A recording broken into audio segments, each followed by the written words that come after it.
Welcome, boils and ghouls, to the Cryptique podcast. My name's Kenny, and I'm here with my good friend Godden. And together, we're here to watch and review every horrific, often hilarious episode of the legendary HBO anthology series, Tales from the Crypt.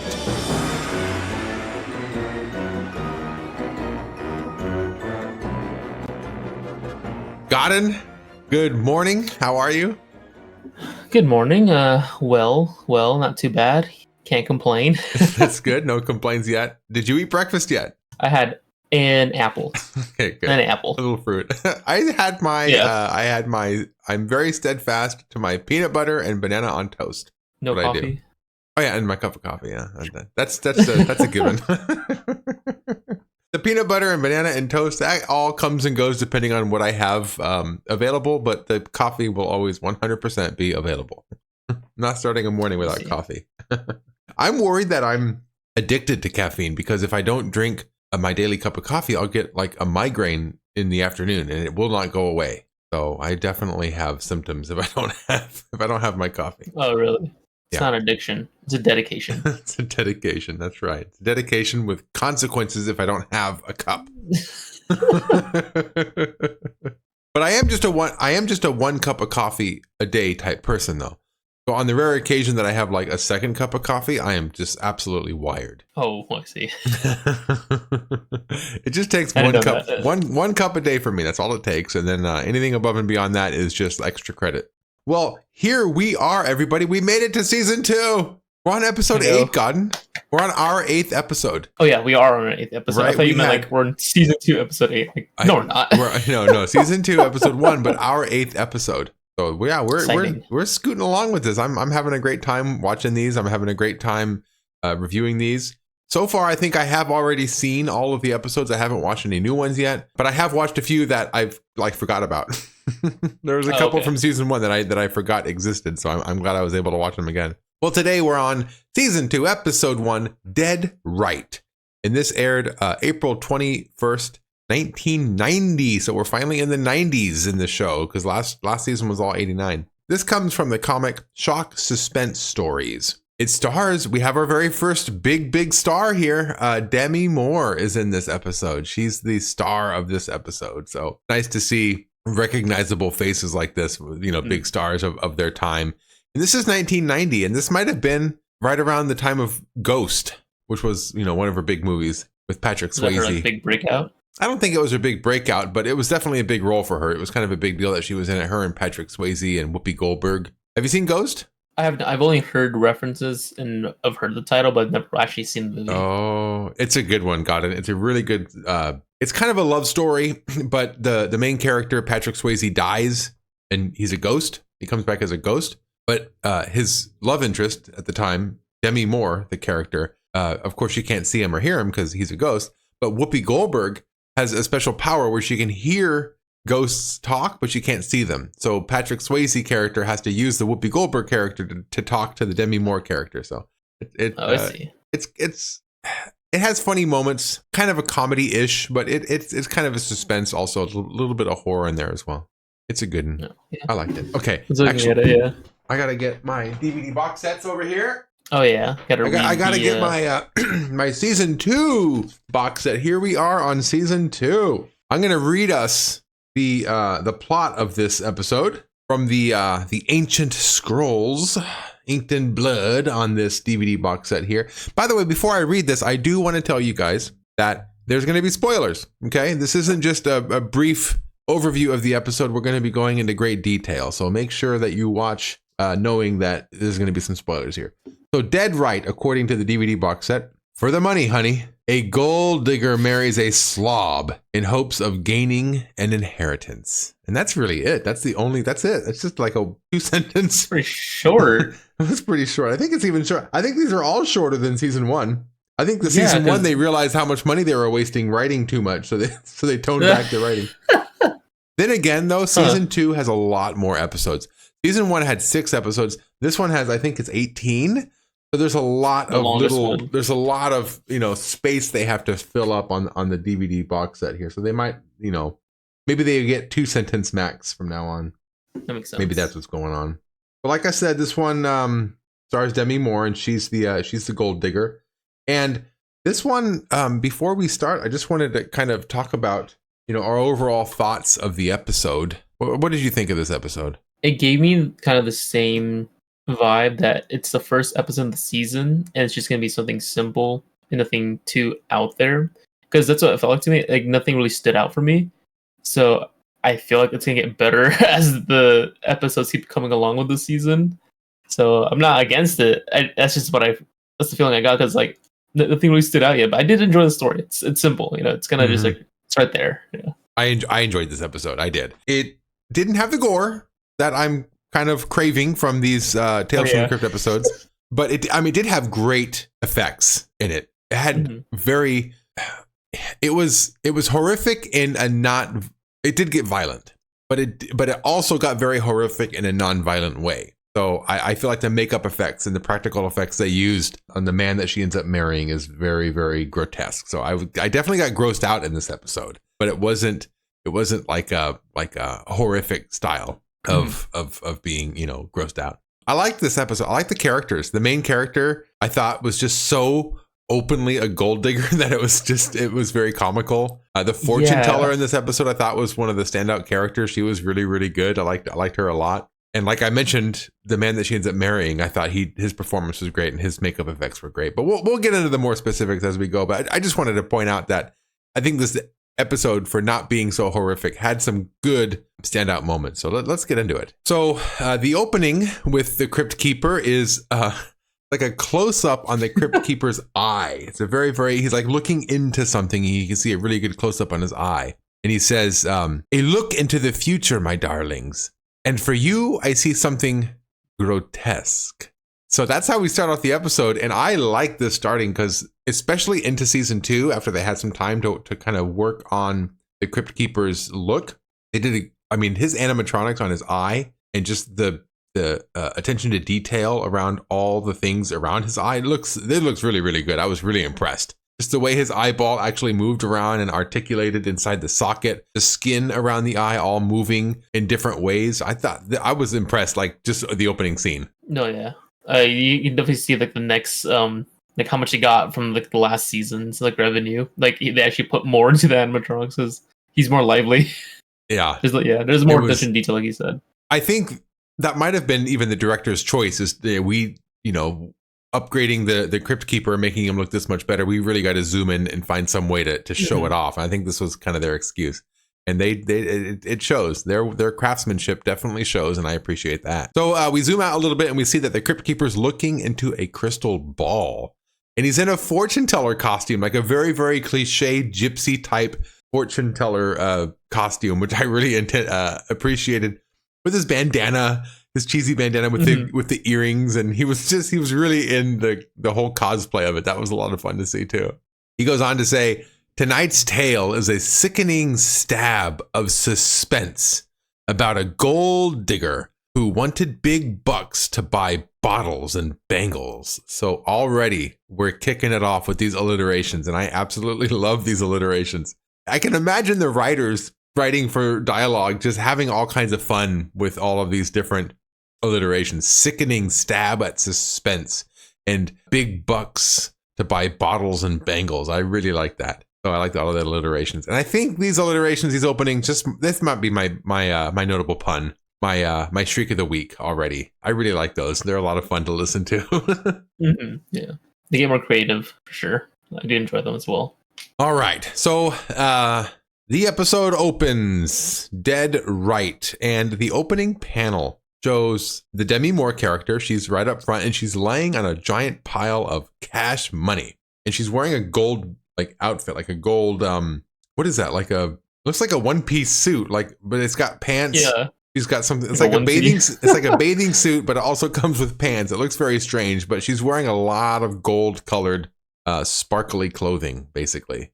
And it's skin tight, so she's definitely very, very, showing off her body. She's holding up all that money, very, very happy about it. But then in the background, you see the silhouette of a man, a larger man holding a knife. So he is out to get her, and seems to be unaware that he's lurking behind her. So I like this opening. All right. So scene one, we start on the streets while Demi Moore is walking kind of, alone. She's by herself, and she's very unassuming in this scene. She's got a bandana covering up her head and her hair.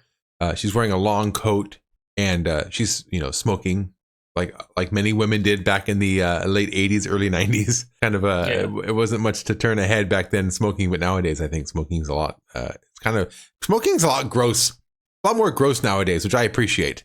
I like the shift that we've had, by the way. Sorry to take this tangent on smoking, but my mom was a smoker my entire life. She still smokes today, unfortunately. But that's always been something that people with cigarettes is always gross to me. And I'm really glad that the culture seems to be shifting that way as well. If only we can get people to see vaping as equally gross, I think that'd be very, very nice.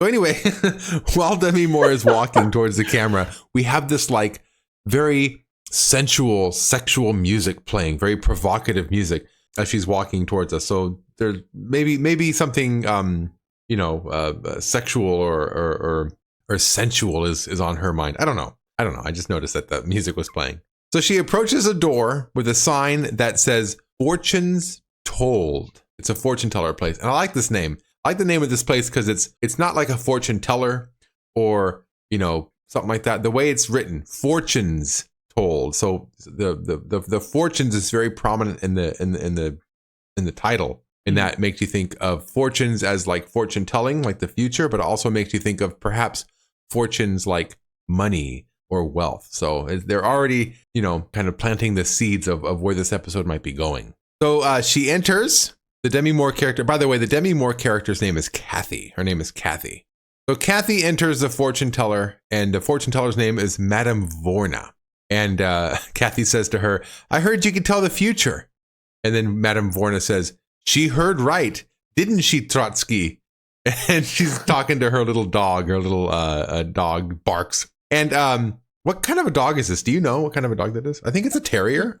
I think it might be a terrier, but I do love Trotsky. Yeah, Trotsky's a cute little sidekick character. And if anybody out there is an Ernest fan, I think this is either the same dog or a similar type of dog to Ernest's dog named Rimshot.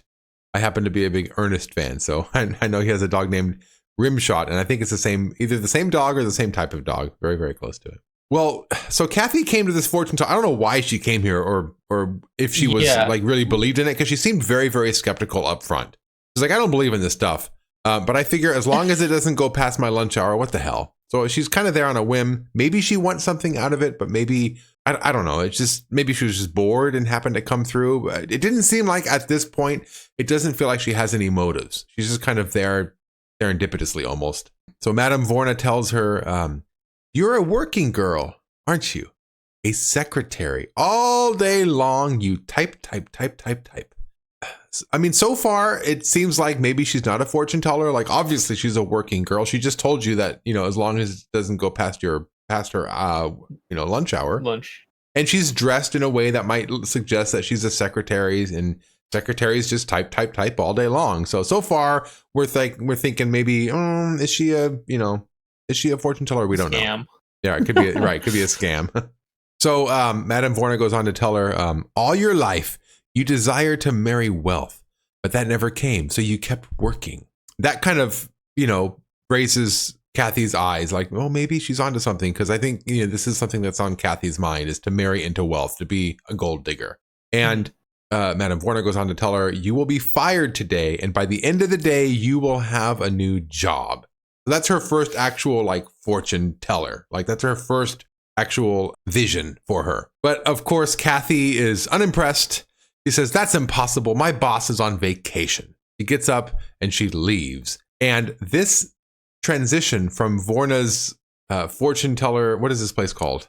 Knick-knack, a little shack, a little shopkeep. I don't know. Yeah, it looks like it was her own house. Realistically, it seemed like it was her own, like a room in her own house, right? So so Kathy gets up to leave this room, and I like this transition a lot, by the way. She gets up, she leaves the room, she opens the door and enters through the exit. And as she's leaving the room, that basically the next room over is her office.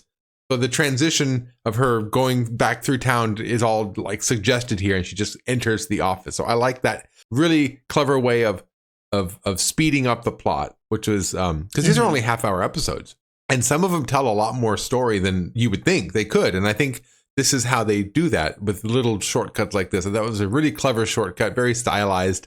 I like the way she just walked out one door, and then that door led her right to work. Oh, with the transition scene, I was really keeping an eye if there's gonna be more stuff like that, but I think that was the only one. Yeah, that's a good point. Yeah, I noticed. Yeah, that was the only one that really was noteworthy to me, and it was pretty quick and pretty stylized. But yeah, you're right.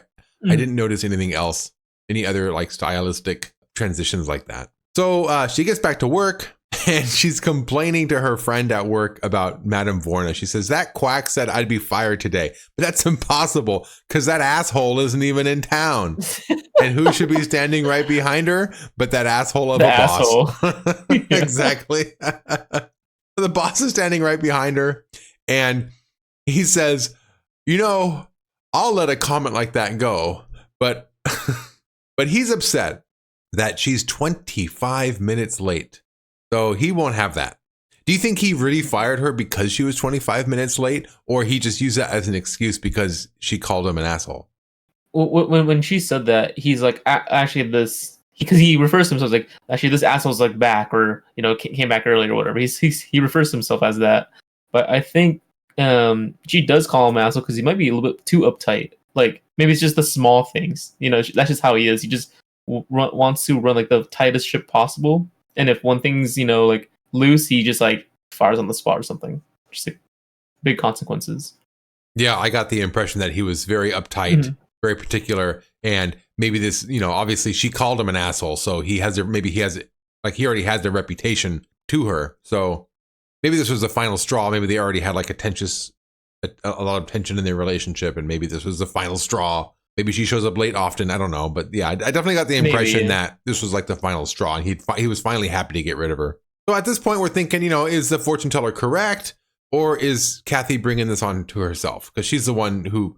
It's almost as if she got herself fired by saying, basically calling him an asshole, but she was late because the fortune teller kind of kept her longer than she should have been there. So after she's fired, she goes back to the street. She's walking down the street, and then while she's walking down the street, a woman is being thrown out of a restaurant, and the guy tells her, a bar, right? Like a bar restaurant.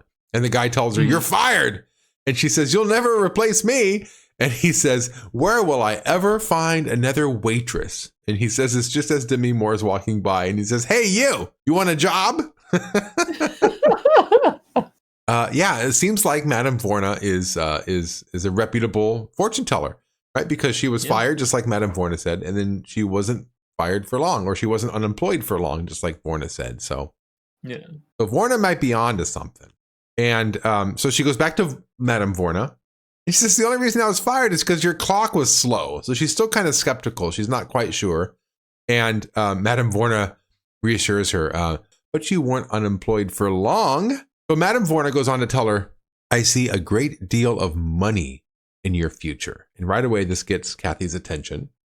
And she says, but first, I see your wedding day. And Demi Moore, like, never mind about the wedding day. She goes, what about the money? That's all she asks about. And then Vorna, responds, well, what about love? And then she goes, yeah, that too. So Madame Vorna tells her, he will not be rich when you marry him, but someone close to him will die. Then he will inherit the money. Then shortly after, he will die. And Kathy finishes the thought, well, I'm going to be a widow, a rich widow. And then Vorna tells him, you'll meet him tonight. So this is like the impetus of the entire episode, right? We plant a little seed inside Kathy's head that, a rich man's going to, come in my way. I'm going to marry him. He's going to die, and I'm going to get all his money. So that's her angle. That's basically that's her life goal. She's going to work hard to marry a man and then have him die and take his money. That's her plan. Very, very shallow plan. She's not in it for love. She said so, right? As soon as Madame Vorna started talking about the wedding day and all of this kind of stuff, she just cut right to the money. But what about the money? That's all she cares about. At least she's not like faking, like, I love too. But just, no, I just want the money. Right. Yeah. Like, just direct about it. So look yeah, at that. the only time she brought up love was when Madame Vorna asked her first. And even then she's like, yeah, that too. But what about the money? She went right back to it. So that's another thing I like about these episodes too, by the way, before we go on, is just how like one-dimensional some of the characters are. And, you know, for like a very rich, dramatic story, you want some of the more nuanced characters and stuff like that. But, you know, for sometimes for these little half-hour episodes where the whole point is to get to that twist at the end, a very shallow character like this can help to speed the plot up. You know, so she's in her mind, maybe she's trying to grapple with having love while at the same time dealing with having money. That might be going on, but we don't ever see it. We just see the whole side of her that just wants the money. And that just helps to speed up the plot. I don't mind. I like it. Yeah, I agree. So the next scene, this is where she meets her future love, right? Her future man. She's at her bar. She's working as a new waitress in the bar. And it's not just any bar, by the way, Godden. You're right. It's not just any bar. No. Like a strip club bar. So this is more excuse. Remember back in episode 1 of season 1, we had a scene in a strip bar. Remember? And we had like we had the full frontal nudity of the women and up there dancing, and very inappropriate television, especially for back in the day. So HBO definitely is flexing here again on their opening episode of the season with just a lot of nudity. So it's here for you if you're interested. Season 1 or season 1, nude. Episode 1, and season 2, episode 1. We got it for you. They had tassels in this one. Oh, they put tassels over their nipples, right? Yeah. So it's not completely nude. Tassels. Right. Oh my goodness. It's tasteful. Oh wow. It's classy.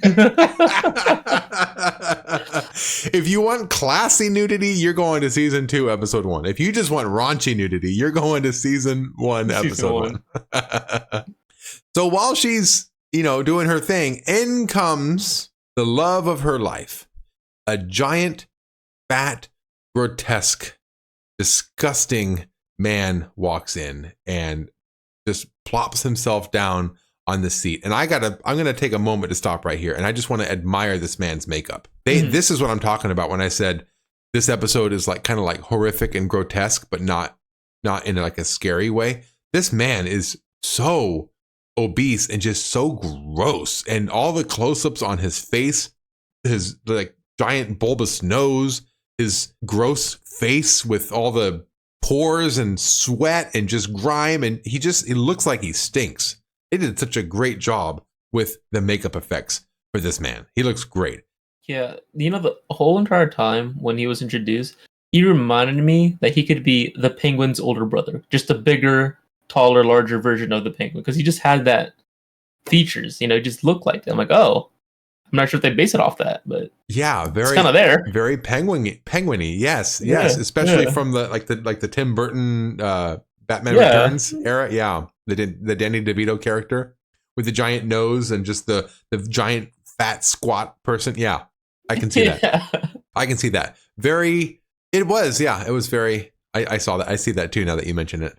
Very, very gross. So they did a great job with his makeup effects, and every scene with him in it is fantastic. He does a great job at just grossing you out with his mannerisms, with his makeup, all of it. And we'll get to it as we go, but it's delightfully gross. So he plops himself down on the seat, right? Just totally gross. And by the way, he's not just big and gross. He's also like overly confident, which is also kind of a gross trait for someone like this. Like he sits down and up comes Demi Moore character, and he says to her, how about a date tonight? And with a look on his face like, come on, honey. Like, it was very, very gross. Very, very gross. So Kathy says, of course not. Like, she's not having it, but he will not take no for an answer. He keeps coming at her. He like starts following her around the bar, like stalker like. Very, very gross.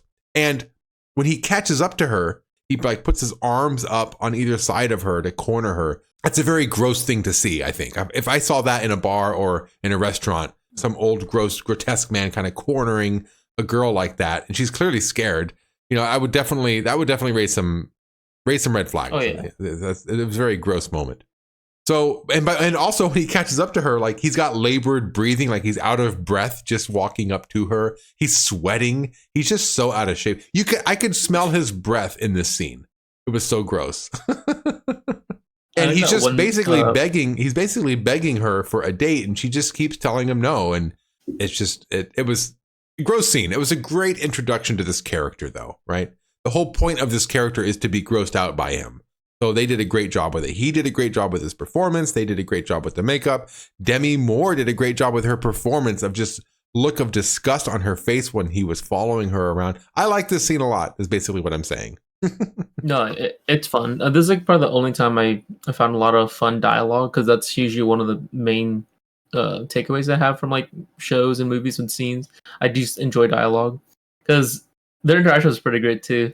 Because he was like, you playing hard to get? It's like, no, I'm playing impossible to get. And then when he mentions like, yeah, I'm a little out of shape, and she's like, yeah, and Hitler was a little bit anti-Semitic. It's just like the small details of like her dialogue was just so sharp. I'm like, yep, that's one way to say it. Right. I wonder how much experience she has like shooting down men who are coming at her, especially dressed up in her outfit, right? Because she's there to work, so she's like in a kind of like a scanty little outfit, serving cocktails and stuff like that. I wonder how often she's got to shoot down men who are kind of coming at her. So yeah, she did seem very quick-witted with saying no to him. And it wasn't subtle. Her no's weren't like, oh, stop it. It was like very like, nope, I don't think so. Not in a million years. I love her. It's great. So the next scene, we go right back to Madame Vorna. And I'm going to back up a little bit. The first couple times we saw Madame Vorna, she's dressed up in her full like gypsy outfit. The way she talks is very like, she talks in riddles, very, very like just very typical gypsy fortune teller type dialogue. And then the more Kathy goes to see her, the more and more she's revealed to be just a regular woman who just happens to have these, visions. So Kathy goes back into Lorna's, house or office, whatever you want to call it. And she's just like casually putting on like her skincare regimen to get ready for bed. She's, got her hair up, and she's like, basically, it almost looked like a slumber party. The two girls are just hanging out. One of them's doing their makeup. It was very, very casual. I thought it was funny. I started laughing. I was like, oh, this is who Madame Vorna really is. Just some lady who just happens to be a fortune teller. Yeah, she has a regular life too, like yeah, and I love that we get to see it. I love that we get to see we get to chip away at the whole mystical part of her life and just see who she really is. So Kathy says, please tell me that fat, disgusting pig is not the man I'm going to marry. And she says, you were rude to him, weren't you? Come, sit. And she pats the couch to have her come sit next to her. Like, come, like, let's gossip for a while. Like they're a couple of girlfriends or something. So Madame Vorna reassures her in a very matter-of-fact way. He's the one who will inherit money shortly after you marry. Then he will die a violent death. So that's the vision, basically. She's going to marry a man. Someone close to him is going to die. He's going to inherit a bunch of money, and then he's going to die a violent death. Then, of course, he'll be a rich widow. And that's the whole point. That's her goal. That's her light at the end of the tunnel. With this new news, she is basically talking to a friend, right? The next day, she's talking to a friend. They're having like dinner or they're having like lunch at a diner, right? The next day or something like that. And Kathy is basically going over the situation with her friend. And her friend says, just marry the guy. I mean, didn't Vorna say it was going to be a short marriage? And the two start discussing possible ways for this fat, disgusting pig to die. And I like this scene too, because each one of them gives like, maybe this will happen, maybe that'll happen. And for each scenario they come up with, you actually like see it play out as if it's happening right there in the diner. They say, maybe he'll be run over by a car. And then you see him outside getting splat by a car. That was a good scene. And then she says, or run over by a truck. A giant truck comes and takes him out.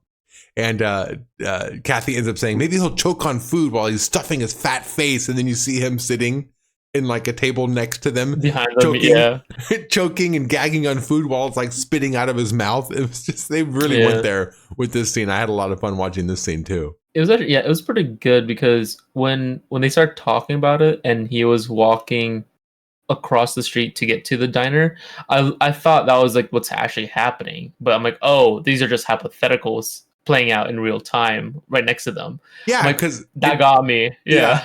Because they didn't have like sometimes when they have like an idea play out, they'll have like that wishy, like some way to indicate, oh, we're in the dreamland now. No, it was just like happening while they were talking about it. It just happened to be happening outside. It was funny the way they did it. It was very neat. It's pretty good. Yeah, it was very smart. So her friend, Kathy's friend, tells her, go for it, Kathy. You gotta go for it. So he's fat. He's disgusting, right? Everything about him is repulsive, but she's going to commit, right? Madame Vorna told her, it reassured her, this is the man. This is the man who's going to inherit the fortune, and then he's going to die. So the next scene, we're back at the bar, and Charlie asks her again if they can go out on a date. And even though she knows, right, Madame Vorna reassured her, this is the man, this is where the money's going to come from, she still can't get herself to say yes. He has to ask her like 3 or 4 more times before she doesn't even say yes. She just says, okay. Right? He keeps asking her, like, you want to go on a date? Let's go on a date. How about tonight? How about a date? How about a movie? How about this? How about that? And she's like, okay. She can't say yes. She just has to say okay. So he finally gets her. Charlie, by the way, is his name. I don't know if we mentioned that. Charlie is this guy's name. What was his last name? I don't remember his last name. But did it say his last name in the show? Yeah, because he introduces himself to her that. He does. That's why we didn't say his name. Because when she finally says okay, he says, you can call me Charlie. Charlie something, yeah. Charlie something, yeah. You say, congratulations, honey. You just got a date with Charlie or something like that, yeah. He was very smug about it. He was very, very smug about it. He was, yeah. When they finally go on their date, I love this montage. Oh my God, it was so great. Because they go out and do a handful of things. And if this man wasn't so fat and grotesque, it would have been a great date because they did a lot of things. They go to the movies and they're watching a movie, and when it shows them in the movie theater, he's got 2 big fat giant tubs of popcorn and he's holding both of them. Like they're both for him, and he's stuffing his face with popcorn. Then it zooms in onto Kathy's shoulder, and you can see him putting his disgusting, greasy, butter-filled hand over her shoulder, like he's like, putting his arm over her shoulder, but his fingertips are just so gross with that buttery pop. When you eat buttery popcorn, how your hands are. Well, he just slides that right onto her shoulder. It's just so gross. They did such a great job with every single scene with this guy. He's so repulsive. Then the next date, or the next place for their date, is a restaurant. So he takes her out to a nice restaurant, and of course the table is full of food, and the waiter comes by to put even more food on the table, but he's having a hard time finding a place to put more plates of food. And of course, all of this food is for Charlie. He's just stuffing himself with all this food. And he says, you know what I hate about Chinese food? And she says, let me guess, you're hungry again in 30 minutes? And he starts dying laughing and just starts wheezing and just like, you get me. You just get me. And he laughs, and it's just the way he laughs. You're right. He's like wheezing also. Yeah, he's just laughing in the grossest way to laugh. Food's coming out of his mouth while he's laughing, and he's like, "You get me. You just get me." So he thinks he's in a very nice relationship with a woman who really just wants to be around him, and it couldn't be further from the truth. And that was just part of their date.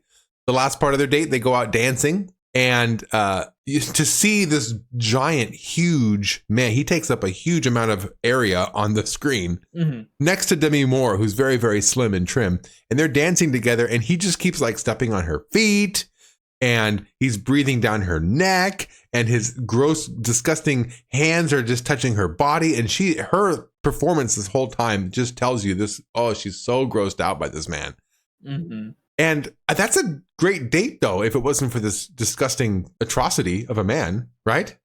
It's a good date. A movie, dinner, and then dancing. That's a great date. I also like that dancing scene because, like I said, like, the dog is fun for me. Because when they were just like waltzing around, it's like, I'm pretty light on my feet. And then she like sighs like, I wish you're pretty light on me. Like light feet on me or something. Like, because she was getting her foot stepped on. And then I just look, he's like, what'd you say? And then like without hesitation, she's like, you're a delight to me. Oh my gosh, I missed that. Oh, I must have been laughing at something else or paying attention to something else. I love that. And he's like, oh, he's like, you mean it? Oh, that's so good. I'm so glad you picked up on that moment. I missed that one. That's a good one. I'm light on my feet. I wish you were light on my feet. That's funny. What'd you say? You're a delight to me. Oh, that's good. That's really, really good. Yeah. But he brings her back home, and what would a fantastic date be without a little kiss goodbye? And she kisses him, and while she's kissing him, you can see her like start to gag, and then she pulls away, and then she slams the door and runs away. Then he walks away, and while he's walking away, the camera hangs out right outside her kitchen window, and you see her run to the kitchen sink and just start vomiting into the kitchen sink. Because she's so grossed out. And I love that she couldn't even make it to the bathroom. She just had to run to the nearest like sink or toilet or something to throw up. She couldn't even stop herself. She couldn't even make it to the bathroom. So that is their first date. So the next scene, I think we're back at the bar in this next scene, and that's where he finally asks her to marry him. And she is still unsure. Like, yeah, Madame Vorna told her that he's going to inherit a bunch of money, but she still wants to be sure. She doesn't want to be stuck to this, fat, disgusting man unless she knows for sure. So she says, isn't there somebody in your family who's wealthy or something? That's where he finally confides in her that, yeah, he has an uncle that's worth a lot of money. And that's when she realizes, okay, that uncle's going to die eventually, right? And then he's going to take the money, and then I'll take the uncle's money. That's where she gets the green light, and she agrees. Okay, so that's it. Wedding bells. Here we go. I love this montage coming up here, by the way. This marriage montage. So this whole marriage montage starts at the wedding chapel, and the priest says, do you take this man to be your, lawful wedded husband, to love and to cherish all this business? And then he ends, until death do you part.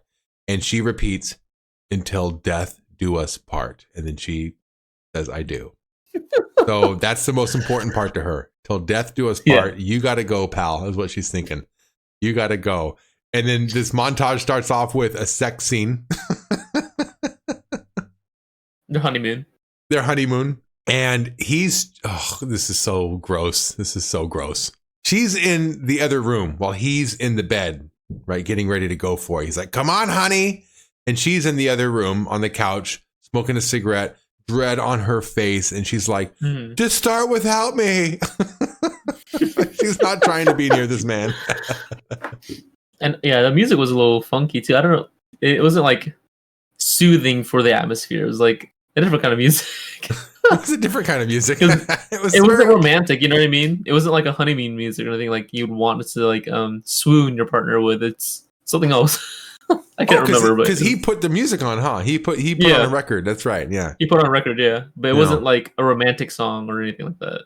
She finally gets herself to bed, and he like caresses her face with his big, giant, ugly hand. I don't know how much makeup they put on his hands, but they definitely they were gross. You could see like I think it was a fat suit. Yeah, a whole fat suit. I think maybe even covering his hands, huh? Because his hands looked bloated. They looked gross. And he's like caressing her face, and then he's like leaning in super slow to give her a kiss, and it's just so gross. Like everything about him is so. They did such a good job with the special effects on this one. Oh my god, that fat suit looked on point. If we find out later that this was an actual actor and they didn't do any prosthetics, I'd feel so bad. But this man is like genuinely ugly. Oh god, Kenny. And so Lover Come Hack to Me from last season, that the sex scenes were absolutely 100% sex scenes, and they were just so like forward with it. And this one, I like how they did it here much better. They cut to them dancing together, and that's kind of like the visual indication that they're having sex at this point. So they're dancing together, kind of in a Oh yeah. The little like a really, really dark room, basically, and then the light is only on them, and they're just dancing back and forth. Maybe doing the tango, I don't know, but that's basically their visual indication that they're having sex. Yeah. So they cut to them dancing and they're kind of going back and forth. And then it cuts back to after sex, right? She's busy, right? Hair up in with a bandana, vacuuming the house, cleaning up the house. And he's just lying there on the couch watching TV and stuffing his face with food. And he's like, and then he says to her through a mouthful of food, honey, you missed a spot, like pointing down at the floor while she's vacuuming. And then it cuts to her doing laundry. He's doing laundry, and then he walks by and says, oh, don't forget these. And he gives her like his used disgusting underwear. And she's sitting there left holding this disgusting underwear. And she like, takes a swig of her alcohol. She's like trying to just cope with her decision. Oh, that's right. She's got like a bottle of bourbon or something like hidden up by the laundry that she could just drink on while she's dealing with this disgusting man. Mm-hmm. And while this montage is going on, it keeps cutting to them dancing. So there's a lot of, they're still, having sex on a regular basis. And what finally breaks the montage is he leans over in bed to, get going. And she says, I have a headache. And she gets up and then he's like, oh, I got something for you. And she says, oh, I got, and she just, she's had enough. She's had enough. So she says, what's up with your uncle? What's up with your rich uncle? And he says, huh? What about him? I don't know. He lives with his family somewhere else. Why would I ever hear from him? So at this point, she's starting to learn, wait a minute. If this uncle dies, is he even going to get the money? Because it sounds like it's going to go to his family.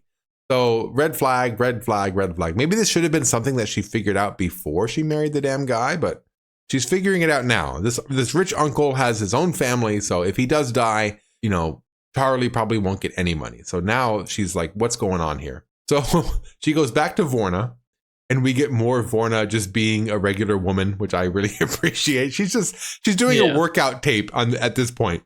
She's in her living room and she's got the VHS player going with a little workout video. And she's like in her living room, just doing like a casual workout. I like that. Gone is a crystal ball. Gone is all that, dialogue, that cryptic dialogue. She's just working out in the living room. I love it. So she vents to Lorna, basically complaining that, he's not going to inherit a bunch of money. This is crazy. But Lorna insists, nope. He will inherit the money and then he will die. And she looks right at the camera and she says, Vorna is right. Vorna is always right. I believe her. Yeah, I believe her too. So that is when we get the next scene, which is in the grocery store. She stops by the grocery store, picks something up, and the moment she walks in, everything stops. The camera crew comes out, and a man with a microphone comes out and says, congratulations, you are the 1 millionth customer. Here's a check for $1 million. All because she was the 1 millionth customer at a grocery store. Can you imagine if grocery stores really did something like that? They probably do. I would shop every day. I've seen that in like movies and shows. So I feel like that is a thing. I don't think they're just making this up because like why are there multiple forms of just random like medias being the millionth customer or the 100,000 customer, you get like some sort of prize. Like you get a car. It's like some sort of weird incentive. It's like, we're just such a good grocery store. Like, keep coming. Yeah, I wonder if that was a thing. If that was a thing more back in the day. Because you're right. I have heard about those. Like, oh, you're the 1 millionth, whatever. And then you get something for it. Yeah. So basically, she gets the $1 million. And then she comes back home and she starts packing up. She starts packing up just to leave this fat, disgusting man. And he's like, what's going on, honey? And she just lays into him at this point. She just lets him have it. She basically just tells him everything that she's been thinking since they've been married, since even before they got married, basically telling him he's a fat, disgusting pig. She says, no more smelling that stinking sewer you call a body. She says on her way out, after she packs her bags, on her way out, she says, here's something, Charlie. Why don't you try taking a bath? I wonder how often this man bathes. Or he probably does, it's just not working. Oh, right. Maybe he just like stands in the shower while the water cascades over his fat rolls. Oh, yeah. And he doesn't bother to scrub. He just gets out wet and puts his clothes back on. Ooh, I wouldn't doubt it. He was so gross. So at this point, this is where it becomes like scary or becomes a typical Tales from the Crypt episode. This is where it gets scary. And I would imagine for a lot of women who have experienced domestic violence in the past, this might be a bit triggering, this part of the episode, because this was everything turned at this point. She's on her way out and he's in the kitchen and he says, if I can't have you, nobody can. He grabs a knife from the kitchen and he walks towards her, and with the knife, he's brandishing the knife at her, and then she backs away and she goes to open the door to leave, but he slams the door shut behind her. So she's trapped in there with this big giant man, and the terror in her face, I think Demi Moore really sold it at this point. It really was, a scary moment. And then he proceeds to stab her to death, which is similar to Vorna's fortune, right? Someone close to him with a lot of money will die, and then he'll inherit all that money. After he stabs her and says if no one can have you, if I can't have you, no one will. When he starts crying, it sounds like he's wailing like an ambulance. It had that same exact it just sounded like an ambulance, like like that. I'm like, what the hell? Oh, I didn't notice that. Is she dead? Is that why the ambulance is coming? Because she's dead? Oh, I did not notice that. I thought you were going to say he starts wailing like a whale. Ooh. No, it really did sound like an ambulance or some sort of emergency, vehicle. Interesting. I'm like, okay. Yeah, I did not notice that. Okay, so yeah, indicating that we need some help here, please, ambulance. The wambulance. Yeah. The wambulance. And the next scene is Charlie in prison, and he's sentenced to death, and it's on TV. They're publicizing this whole electrocution on TV, and just like episode 1 of season 1, remember that when he says, I think they should publicize this. So maybe they took his advice. Oh wow, yeah. So he's being electrocuted, and it's on TV. And who should be watching the episode, or who should be watching the execution but Madame Vorna sitting at home? She's watching it with a look of satisfaction on her face. Right? A look of oh yes, my vision finally came true. So she married a man. She died, giving him all the money. And then he dies a violent death by electrocution in the electric chair. So there you have it. And then what could be better to top this moment off but a new customer walking in saying, I heard you could tell the future. And she says, she heard right. Didn't she, Trotsky? So we start all over again with whatever. I don't know what's going to happen next, but maybe there'll be a part 2 of the story, or a better side of it. Maybe it's something more heartwarming. It doesn't always have to be bad. So that brings us back to the Crypt Keeper, who's sitting in the same place with the same outfit, basically the same. He's in the same spot. He's looking in the in the crystal ball, still same outfit.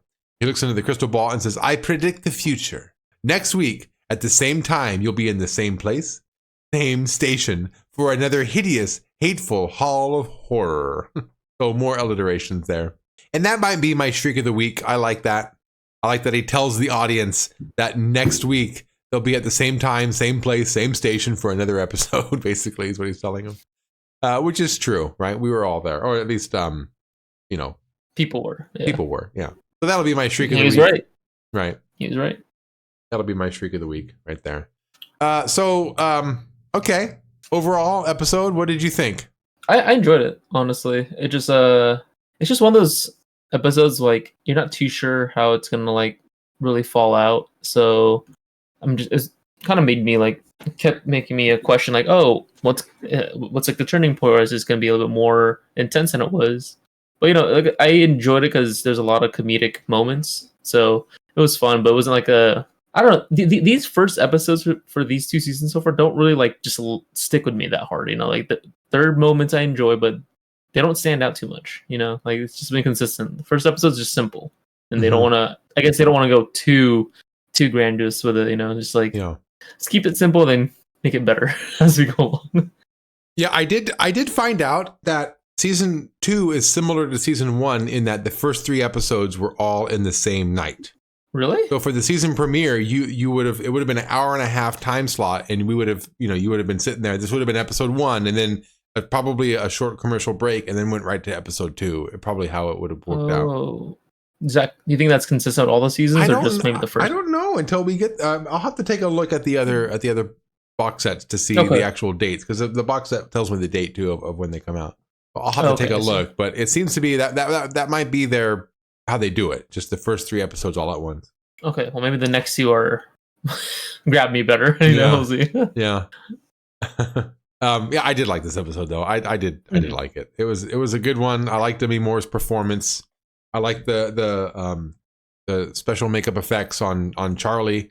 I like the fortune teller. I did. That might have been my favorite character of the episode. I love how she starts off very, very cryptic, and then the more you see her, the more Kathy comes to visit her. She just becomes revealed to be more and more just a regular woman who just happens to have these visions. So I like that about her. I like seeing her like become more and more mundane.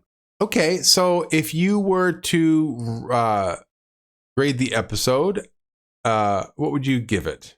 I would give it 3.9 crystal balls. Oh, 3.9? I thought we were doing increments of 0.5s. Okay. 3.9. Oh, we're professionals now. 3.9. Okay. So slightly under a 4, which is actually very close to what I'm going to give it. I'm also going to give it a 4. 4 sweaty, dirty underwears.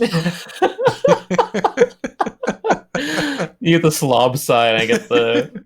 Not bad then, right? I don't think it's bad. Yeah, no, it wasn't bad. Like it just didn't like grab me as much, but I can still appreciate it. What's really what I expect when I watch the Tales from the Crypt episode? I expect something. I like the twist.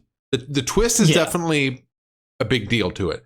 But for me, being such a horror fan, I really look for that suspense or the horror in there somewhere, or the goriness or something. So I want to kill somewhere. I want some blood. I want some guts.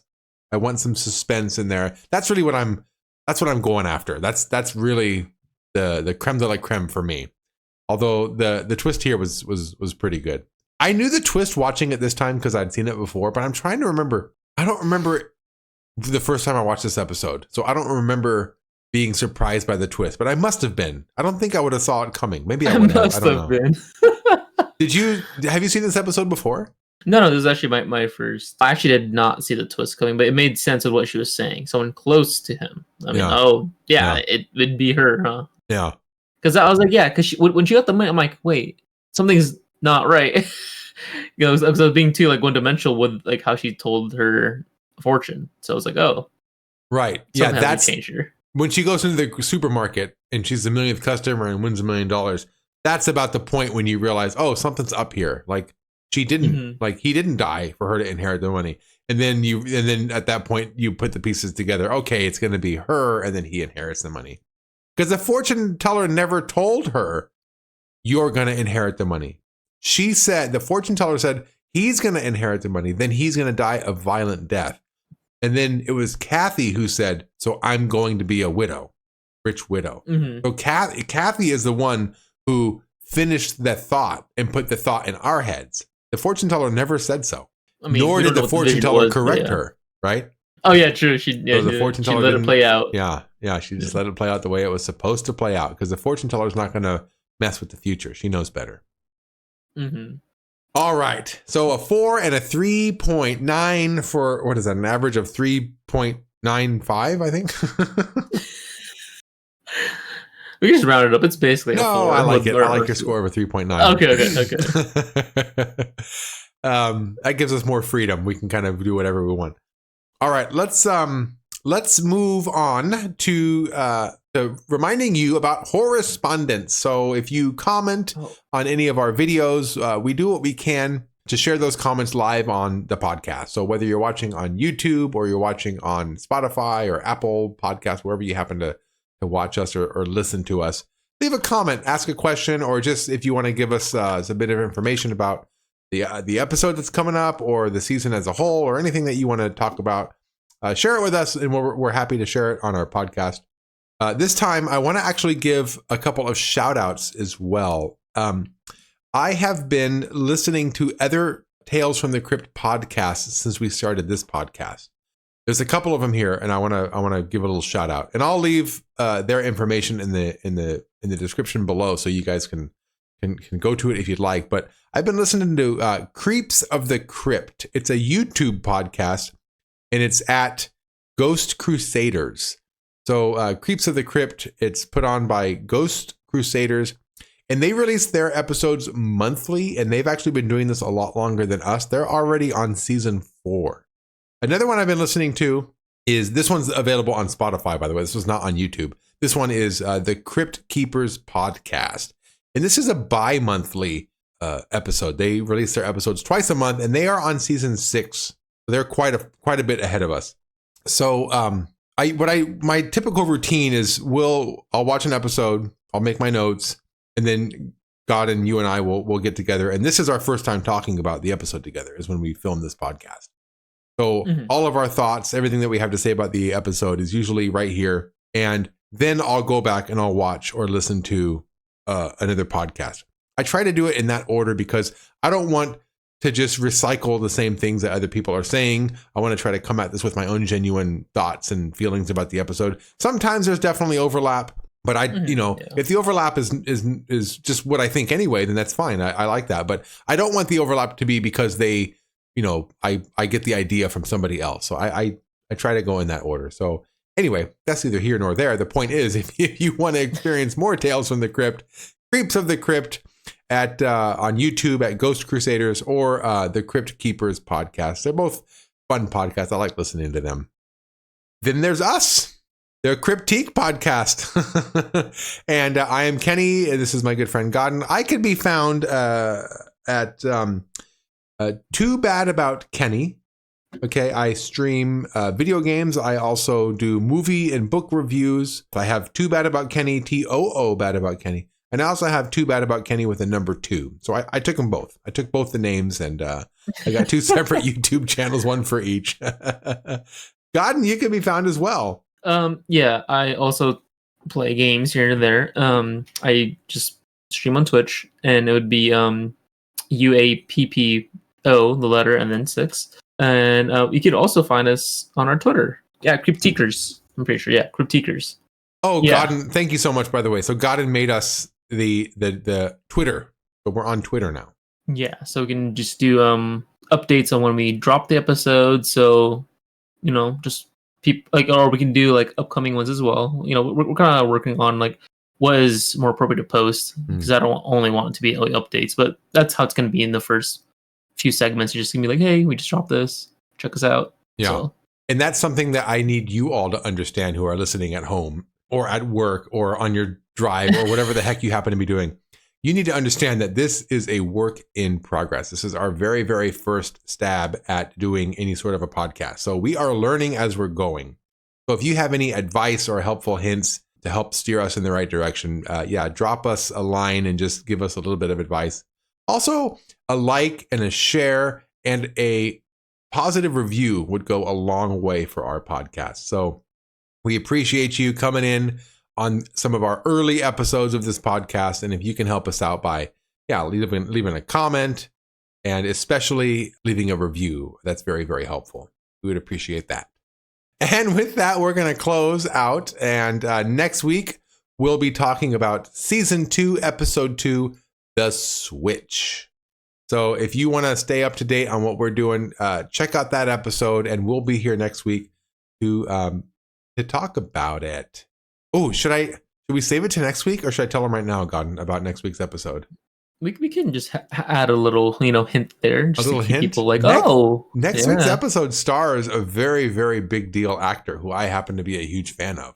Well, he directs it. He stars. Oh, that's right. I said he stars. He doesn't star he has a cameo in the episode, and he directs the episode. Yes, yeah. So next week we'll be talking about The Switch, directed by the one, the only Arnold Schwarzenegger. Mm-hmm. So I'm pumped for that. You get it? I'm pumped for that. You're pumped for him. Pumped for that, yeah. All right, everybody. Have a good week. We'll see you next week for our episode 2 from season 2, The Switch. Bye, everybody. Well, how was that for a scream, boys and ghouls?